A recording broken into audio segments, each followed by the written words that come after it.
Everything about you tells the tale. Your attitude, your costume, your tactics. They all scream of outrage, despair, vengeance. What terrible wrong was done to set you on this path? Knock, knock, human. Who am I talking to? I know that you're looking inside my castle. I'm just not doing anything about it. I'm supposed to wait until I'm on the brink of defeat to start doing things like any good villain. Alright, so I have a question. Emperor Belos is not merciful, except the fact he just completely left you alone despite knowing where you live. It's funny that we both are there at the same time, because the question I was going to ask you, why is Emperor Belos bad? What does he do that's bad? He looks scary. Yeah, that's about it, huh?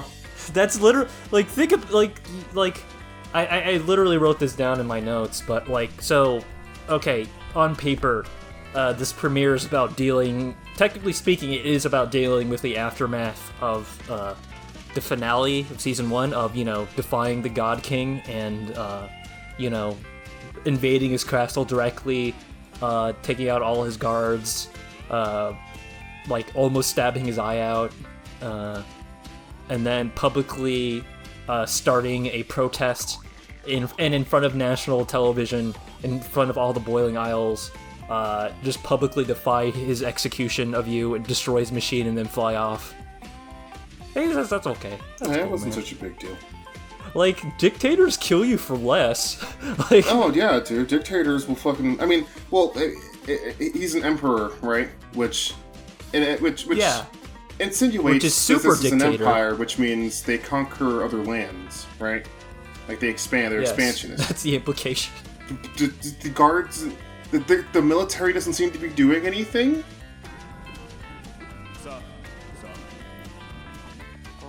You're villains. The emperor doesn't seem to be conscripting any... He's not doing anything bad.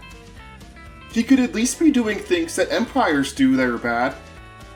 He could at least be like... It seems they took down her bounty after she fucking publicly defied him. Like in the most public event ever. Did he decided that they weren't a threat to them, I guess? But then they never were? Like, that doesn't make him, what was like... the point of putting a bounty on her head? It It's doesn't like- seem like this world it's is like all no that one- bad under Emperor Belos' rule. I mean, the kids enjoy going to school. You're free to live whatever kind of life you want as long as you follow this simple-ass rule that everyone but Ida doesn't seem to have too much of a problem with. I'm just saying, as far as medieval And, like, societies go, Emperor Belos kind of got it going on. He's kind of a cool dude. It's like, yeah, all those people that broke out of his, like, fucking conformatorium, like, the asylum to make people conform. Yeah, no, that's cool. Oh, man. You you broke mean out from of it? the Whatever. non-canonical episode 1 of the Owl House, Season 1? I sure do. I guess for people listening to this, But yeah.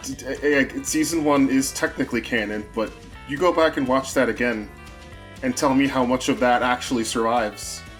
In any form. No! My weak nerd arms! Weak nerd arms! She launched that into the horizon. Oh yeah, like the entire theme of that, like, Luce is going to, like, they're gonna be a back and forth of Luce teaching her, Ida human stuff, and Ida is gonna, teach her magic, and then Ida stops teaching her magic because And Luce doesn't teach her human stuff because their entire world is just human stuff, but magic. Yeah, it's exactly the same. It's exactly the fucking same, except you just palette swapped everything. You put an eyeball on the There's television. literally so multiple it's magic shots now. in this very episode of, like, guards on their phone, people on their phones just chilling out, because this is totally a real isekai, guys. This is totally another fantasy medieval world. It's not just the same as ours. Exactly the same. We're going into the same stuff I talked about in my Season 1 review analysis to a certain extent. But yeah, like I was saying, this is supposedly about the fallout of Episode 1. And yeah, the biggest thing is that it's disproportionately the lightest consequence ever. Not that she should logically being hounded by a dictator, Like, did you see the fucking thing about Kim Jong-un thinks, like, K-pop deserves work camp and execution?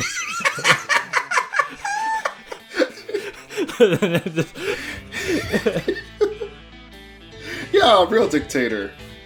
Yeah, that's what a dictator does. Like, the entire thing about a dictator is you have to realize is that they have to be psychotic murder psychos to keep power over people.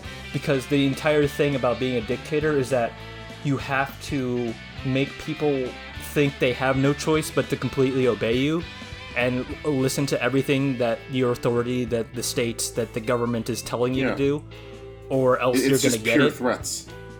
Yeah, because it's like, at the end of the day, if you just don't do anything, then, like, your people will be like, wait, this is just, like, one dude, fuck this guy. And, like, the entire point of a dictator is make, people think they have less power than they do. But here, like, Bellos is just a fucking cool guy, so maybe that's a strategy. Is like, you can just, like, the world like, you could publicly defy him, and it's just, like, kind of funny. The world he's leading, it seems like a pretty fucking rad place. I don't see a lot of poverty, or sickness, or crime. Like, literally, the criminals in this episode are just demon babies. Like, it's like, I'm assuming it's just like I'm assuming the one putting the bounty is like the creepy, like, old ladies in that cafe in season 1. They just want to buy, it's just like, oh, they're just like going through the catalog, like, oh, that was a cute demon.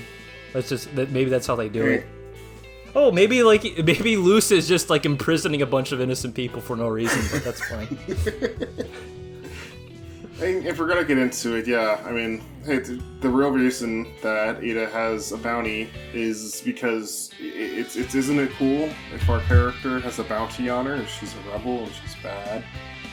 She's a rebel. She's such a rebel, but everyone likes her, and she's just a really nice lady, and she hasn't done anything wrong ever, besides be kind of a dork or kind of rambunctious. But otherwise, like, everyone likes her.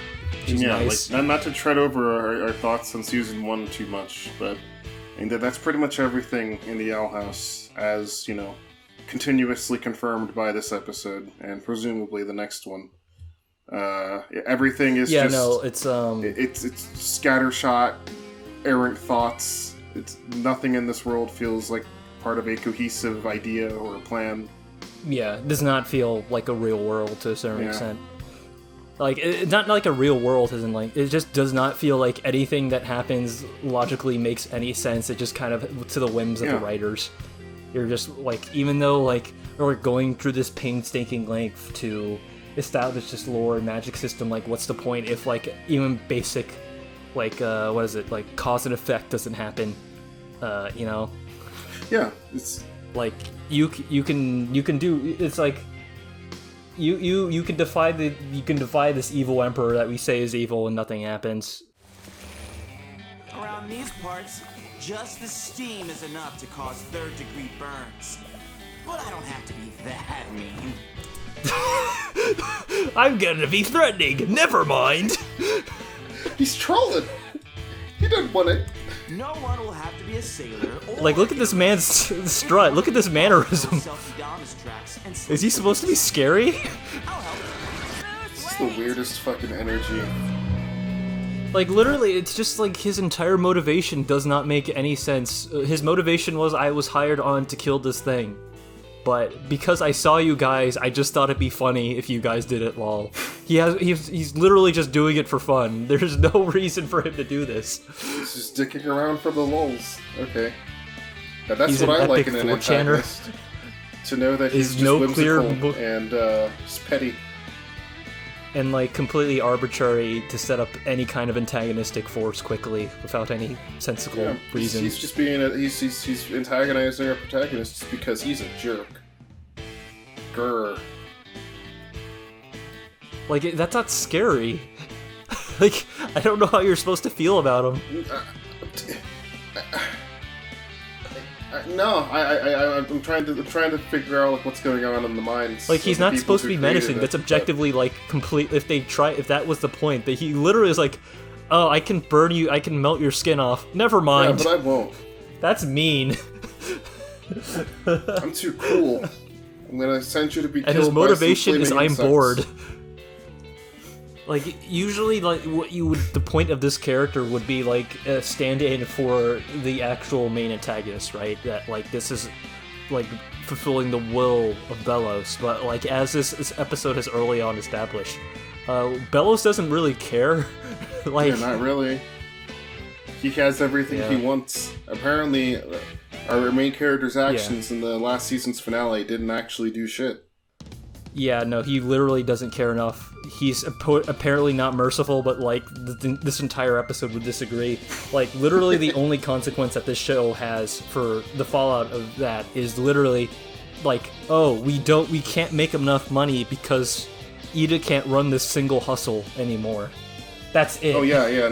No one in our crew has any actual skills now that they've lost their magic. But that's as bad as it gets. It's like, oh, money's a little tight. Damn, I should betray my government or more often. That's the fucking consequence. What do people who don't do magic in this world do? Literally, no one needs, like, a handyman or anything? Did you pick up any useful knowledge that you can apply without doing magic in your god knows how many years of life? I mean, yeah, like, isn't the world building such that, like, there's clearly, like, a half a population where that doesn't do any magic ever? You never see them cast a single spell. Like, all the shots of the creatures that aren't, like, basically the elf people, let's just call them, like, the normal elf, which is, like, I guess those are the only people that do magic, but not really. But also every single random peasant is just, like, chilling out on their phone. Yeah, easy. And, like, or just hanging out or walking around. Like, they clearly don't do magic, like, in day-to-day, so I don't know how they get money. Well, like we've seen, this world is just our world, except with eyeballs on things, so they're magic. Eyeballs and claws and wings. So you can just go get a part-time job, right? Medieval... We've seen people have part-time jobs in this world, like at that carnival. Yeah, there's literally just regular cafes here. But because nothing in this show is coherent, it's coherently devised, no, we gotta go take bounty hunting jobs and do quests. Like it's an actual fantasy world or some shit. But it's not one. To continue on, I think that it's really lame that the only consequence for Lilith is that she just feels kind of purposeless now, and not that, like, she feels kind of incompetent and that a little inept now, not the fact that, like, she's thrown away her life for the past 3 decades. Oh yeah, like, it's a complete lifestyle change, moving from whatever high-class place she must have been at, working directly under the Emperor, to now in Ida's shack. She just adjusted immediately. Oh well. She doesn't feel, like, any sense of loss of, like, authority. Well, she feels like, oh yeah, she kind of has that. But, like, how about losing your everyone you know in your life? You can't talk to them anymore. I guess she had literally no social connections besides Ida. She technically was supposed to be training Amity for, like, 1 episode, but then they dropped that entirely. In the convention. Like, she was like, oh, I trained Amity, and now we're gonna fight, and they just gave up on that idea. They forgot. You know what happened? Someone else wrote the next episode, and then that idea was, like, washed away. Everything in this show, every plot there they start, it's like a sandcastle's on the beach, dude. Like, right up against the tide. Is that... I feel like that's, like... That's borderline, like, a problem that happened with, like, Invincible, too. I think, to go into something else entirely. But I feel like that might just be an issue with... It might be... I think I saw in a video that someone did where they interviewed a Simpsons writer, where basically, nowadays, even before the lockdowns, there was no writer's room proper. It was just a bunch of people emailing each other scripts. Oh. So, like... That was super pronounced in She-Ra, which was almost like a fever dream of how incoherent it was. But I feel like that might be exacerbated nowadays with, like... Yeah, just a bunch of random ideas, and they're all getting the okay, even though they probably shouldn't. And it's just hitting production, and we're just trying to figure out this confused mess. And, like... So, like I said in my review, it kind of disincentivizes you to pay attention to things if it's just this kind of, like, slapdash. Well, you said that there was no writers' room because of COVID, or just in general, they just... No, that happened before COVID is what I'm saying, is that, like with, like, animation shows, that seemed to be very common, of just, like, yeah, it's just a bunch of emails, people emailing scripts to each other, so they're as isolated as possible crazy. From, like, actually creating cohesive narrative. Hey. They really feels like they just have bullet points of, okay, these are the 4 things that you have to take care of, and everything else is fucking whatever. It can be dust in the wind. That might work for The Simpsons, because that show's an episodic sitcom. Since this show, perhaps mistakenly, decided to try and have a story, I think it may be to its detriment if that is the case with the Owl House as well.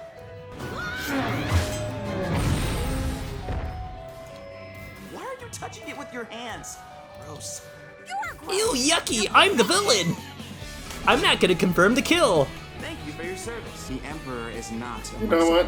I bet you... Yes, he is! What are you talking about? I'm gonna make a wager right now. The reason they don't have him actually do anything bad is because he's gonna be good later. He's gonna become a friend. So they have him as unthreatening as possible. So he's instantly redeemable. He's also a dumbass. He literally didn't even go in to check. His entire plan would fall apart in 1 second if he just walked 5 feet. Walk back up. It's absolutely, you really need a specific Bible, and you really need to have everyone that knows everything that happened in the last episode.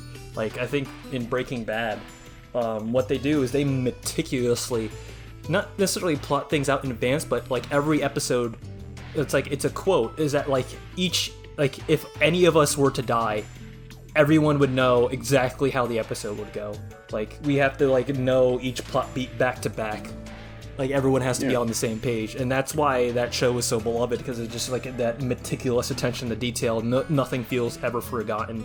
And I mean, we don't even have to hold the Owl House up to that standard. Like, we know it's a fun show for kids on Disney, but like, we're asking for bare minimums here. We're asking you to do like 10% of that, because right now we're at 0. It feels like we're at 0%. It feels like it's. I mean, like, insulting like the work ethic of an animator or anyone working on a show like this is not something that I am prone to do. But like, this feels like a lack of care, and it's showing. To me, I'm not gonna go to that extreme, because what I was gonna say was that, like, the slim positive that has me more hopeful is that I feel like they're focusing on the character stuff way more than in season 1, in the sense that, like, the stuff with Ida and Luce is actually pretty solid in concept, because, like, it's not a contrived conflict where it's just like, oh, Luce is too nice a person and too caring to have the forced contrived conflict in your typical animated sitcom. So we'll just throw a conflict at her. You touch this crystal ball. Well, I guess you're in detention for a year, so we can kick off the plot. It's like, it's throwing a character. It's not a character-based conflict at all. But it was conflict for the sake of conflict. But here in this episode, it was just like, at least the closest thing to a meaningful, logical, like, flowing consequence and character motivation of, I feel personally indebted, I feel personally guilty about robbing her of magic, so I'm gonna take this risk because I'm that caring. That feels like a much more logical, flowing, and meaningful motivation and conflict that you can actually care about. It's not just arbitrary things happening for the sake of a plot. It's characterization and advancing a character. And it led to the scene where, and also has another neat little thing where, like, that I thought was a nice detail, was that Ida is straight up lying to Luce, but not like out of malice or anything. She is just gritting and bearing it, and like, so that speaks a lot about what Ida's priorities are. Just like, I'm not gonna make my kid know that we're broke and homeless. I'm gonna make sure that she doesn't feel as miserable as things are, basically. So I'm gonna hold that back. So that is a flaw, but it's also it's characterization. You know, it's an action that you took, and it's purposeful and it's thoughtful and unique, and it's like that like, those two nuances are I think a lot more substantive in a shorter time frame than most stuff we got in season 1. I think I would see as much value in it as you do. I think if they didn't blaze through it so much in just this one episode. Oh yeah, no, that's absolutely a big problem with this premiere. It's very rushed. I need to pay attention to this scene. No witches an island! I'll face my He literally just screams the theme of her arc. That's how rushed this is. Like, that's bad. Your guilt-ridden brain is clouding your judgment. There's gotta be a way out of this where no one has to get hurt. Okay, sorry, they just literally didn't let that scene breathe. That was a good scene, but now just, okay, that's over, moving on. There's no time. Monster, could you please just wait off shot for a second while we discuss? But also, it's like, yeah, what is the monster doing? But also, like, why not have it seem where, like, they're hiding in, like, a cave or something at a crevice from the monster, and then have that emotional so scene, so you could process it for a second? Like, so you could actually stop for a second and, like, absorb that moment. Yeah, sorry, yeah. But yeah, like, Yeah. But this episode feels really bloated. I think they just, like, wanted a B-plot, but, like, they just, like, that B-plot is, like, really rushed, too. Like, Hootie literally just screams the theme. Oh, there, you know which is an island. Okay, we're friends now. You're gonna hear it when you listen back to this recording when you're editing. You do not know how much you sounded like Hootie just now. How much I sounded like How Hootie? much you sound like Alex Hirsch. Or, no, Alex Hirsch is, yeah, that is Alex Hirsch. He's Hootie too? Oh, okay, well, yeah. Yeah. If he ever gets a sore throat, man, they need to call you. I'm here to quickly resolve the plot. I just really use me however you want, baby. Yeah, or is it like, what are they? Is it, why do shows feel they need to do this shit? Why you only need one good plot for an episode of a show. You don't need B plots. You don't need C plots. You don't need to. It's the reason why is just like I feel like it's a very common technique that is just used a lot, not because it's a good idea, and I think that was a problem with the first season, right, too? Where it just was, like, following a lot of motions that it didn't need to because that wasn't, like, their strength. Like, there's so many episodes that you could just cut out of season 1, or that, and, like, there's only a handful of moments that, like, matter. I feel like they might have, like, they're just, like, to a certain extent, they're, like, really just, like, using the playbook a lot without understanding why it works to a certain extent, or like realizing when it's not working.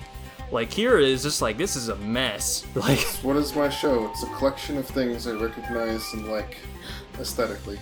Also, baby, like if you just cut out the beat, there's no point in having the B plot. None.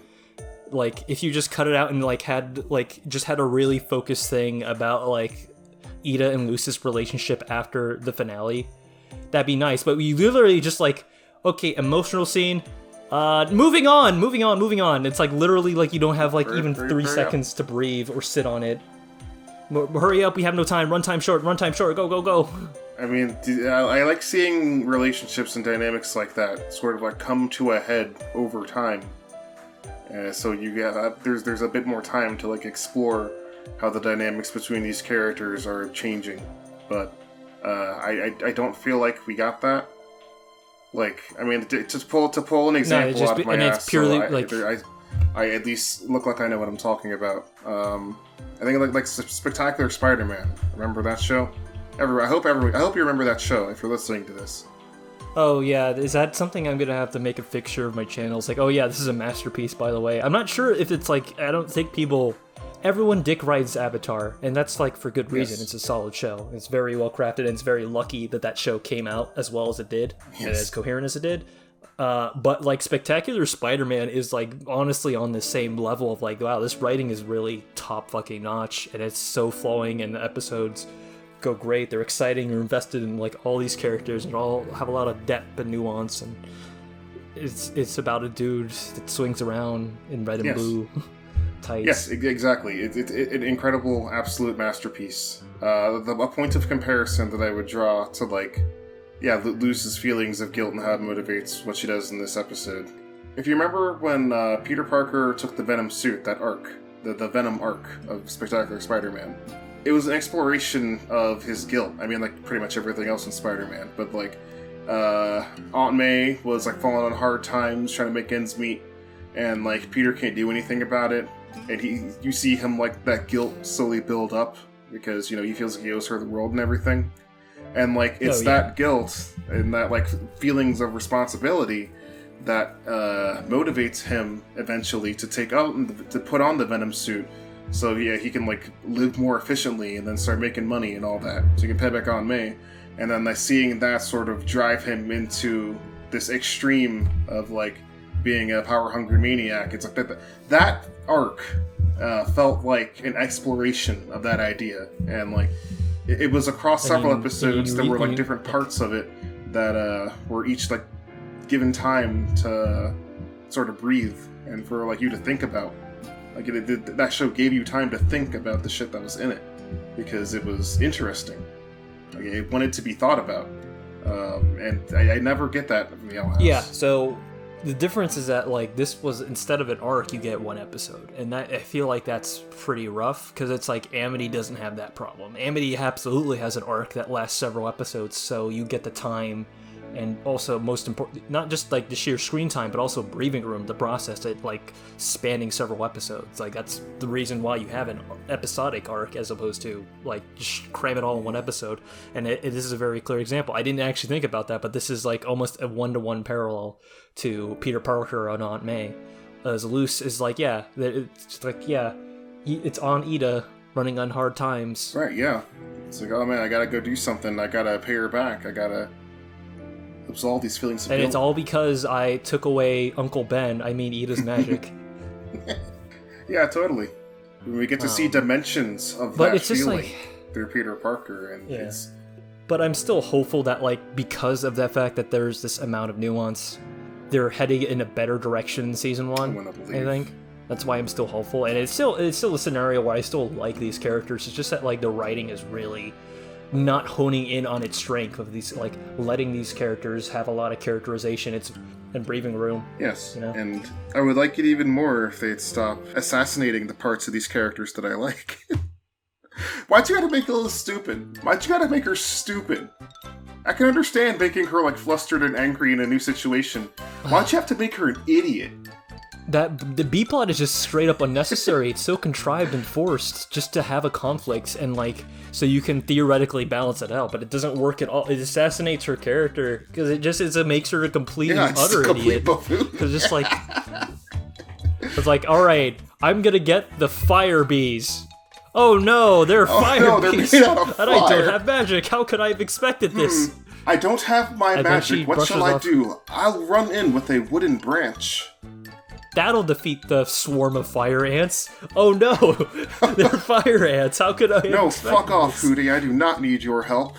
Oh no, I'm going to die. Help! I would have like this needed to be an A-plot of another episode and had like Lilith have like a fucking autistic super plan of like diverting a river, getting like trying to like and like have like 15 bandoilers and like 15 plans and like I have to trigger this leaf trap little like something like that and have it fall apart because it's like way too much just for one person. Like that would be way more. Oh my god! Hey, you just wrote an episode about a character who's used to relying on their wits and rolling solo with everything.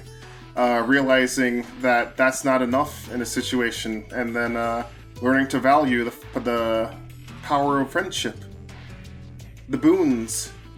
No, I think it's better if she just swings a stick at fire and is surprised it doesn't work. I think that's a much better arc. Did you just write an episode in like 10 seconds about a character learning to value companionship instead of trying to deal with everything alone? I know I have the benefit of hindsight, but I don't see at any point you saying, okay, so the most intelligent character in the show swings a stick at fire and is surprised it doesn't work. The show rips off from other stuff, they have the benefit of hindsight too. Just saying. I know, I'm being harsh. I don't want to be harsh. I like to like the cartoons that I watch, but... I mean, yeah, that's why I've been trying to, like, ultimately, the reason that we're so passionate about it is that we actually, like, to a certain extent, actually care about these characters, and, like, it's like, that 5 seconds in this episode, that the 10-20 seconds of, like, Ida and Luce having a moment, and, like, her, like, being like, yeah, okay, I'm gonna kill myself, basically borderline kill myself because of what I did to you. What I did to you was terrible, and that moment of, like, Ida being shocked and not really knowing what to say, that was an actually powerful moment. And so was the moment of, like, yeah, them connecting after. But again, no fucking time to breathe, and that just had no, that was, lost a lot of it. I can mostly appreciate appreciate it on an intellectual level as opposed to purely just enjoying the moment. I only could kind of do that. In my opinion, had the potential to be a powerful moment, but yeah, it's No Time to Breathe. Yeah. I have no hope that it will come back up later. I think it might not to tip our hand, but we might have future vision. I think things might get better, but who's to say? By the way, Doom-kun, Ida in the ponytail really did it for me. Really? Yeah. Understandable. Outfit changes are pretty good when your wife gets one. I can't relate, but I can understand. How do I look? Getting scammed at the market gave me an They idea. made me stare at her boobs, dude. You wanna come? I may not be at full power, but I can. But yeah, I think that's pretty much it for our thoughts on that premiere. Yep, you have just listened to however many minutes of the only two people on YouTube talking shit about the Owl House. Hey man, we kind of like it, I think. like being like as general and generous as possible. I feel like this was at least more entertaining than most stuff I'm watching weekly. I mean, that's a really low bar. Like, I'll show footage of the shit I'm watching. It's fucking terrible. But yeah, just two grown-ass men talking shit about the Owl House. Something you haven't seen before, YouTube. I mean, it's like, honestly, with the internet, it's like with the general consensus, it's probably extremely rare. Like, this is not a mass appeal show, even though it has the potential to be. It has so much good. It has good stuff buried within it, but it doesn't. But it's not hitting on it so far. But I'm remain hopeful. It's nice. You're the hopeful one for once, and I'm the jaded curmudgeon. Yeah, it's usually completely opposite. If you don't know, Doom-kun is like generally, yeah, it might be good, yeah. And and then like there's been multiple moments where I've just been like, nah, son, actually think about that thing you just watched. And then like over the course of the conversation, I slowly turn him over to my side. Oh shit! All these facts and logic. What do I do? You watch the show and you think you had a good time, but then you realize. In fact, you hated it. If you like this, be sure to check out where I actually had a script and rambled on for an hour. If you, for some reason, like this, yeah, be sure to check that out. This is where we say goodbye. Do you want to plug anything? You got a Patreon? You got a Twitch? I'm not that much of a shape. Your hootie died. No. I'm not that much. I'm not that much of a shape. You can't do it anymore. I don't know how I did it the first time. That's why. It was a complete fluke. That's a fine place to stop, I think.